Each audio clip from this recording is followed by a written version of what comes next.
The idea of a pop-up dinner is not that new, right? Like people have been doing that for a while, but the whole idea behind Dinner Lab is to unite an up-and-coming chef with a new idea that they have that's not in the marketplace, with an audience that's eager to try that.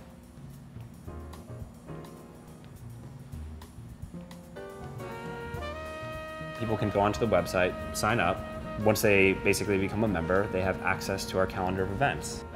We aspire to basically hit 50% of the chefs that we work with coming from that local market, and the other 50% are really talented chefs from other cities that have demonstrated success in that market, and then we put them into other places. I had been coming to New Orleans ever since I graduated high school. Katrina happened going into my junior year of college and applied to do Teach for America. It was really about finding a way to be a part of this city and what inevitably was what I believe was going to be happening here.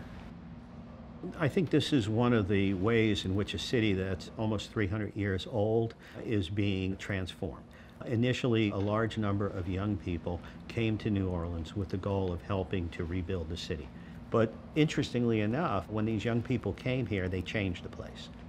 I would love to say that I had this brilliant lightning bolt moment where this beautiful idea popped into my head, but it's really been a product of surrounding myself with really great people and just starting. We were always like playing around with the idea of like me cooking for 70 people in like an abandoned warehouse, which is not a scalable structure because I'm not a chef by profession. But I think that's where you start having someone like Paco come in because he's like a professional chef. He could put that structure, and then Bryson with his finance background can be like, okay, there has to be a revenue model and you actually have to make money to make this sustainable. New Orleans is ranked number 2 now, right behind Austin in terms of growth in knowledge-based job opportunities. The thing that made Austin work was the young people who decided to take risks.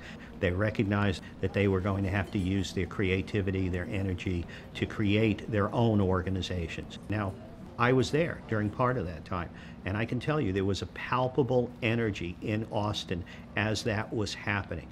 I feel that same energy here in New Orleans today.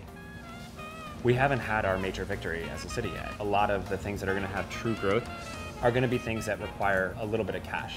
And that involves people who are willing to say the vision for this company is strong and the potential to make money down the road is strong, but it's about growth right now.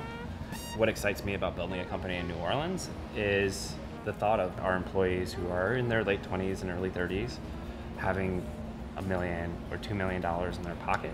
All of a sudden, you have these really awesome, smart, talented people who also have startup experience. These guys are all going to go start other companies. They have friends that are all over the country that are going to come to the city and say, like, hey, I want to start a new thing. That's going to recruit more people to the city, and that's when you get a true ecosystem. And that's what changes everything. That's what changes a city. I think that all of us now today recognize that, unlike maybe 3-4 years ago, we really aren't leaving.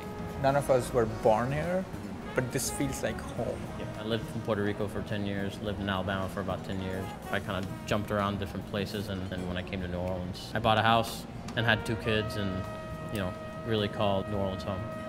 To have a company and a community that's sort of on board with that has been really fun, and we get to eat, so you know, you can't complain too much.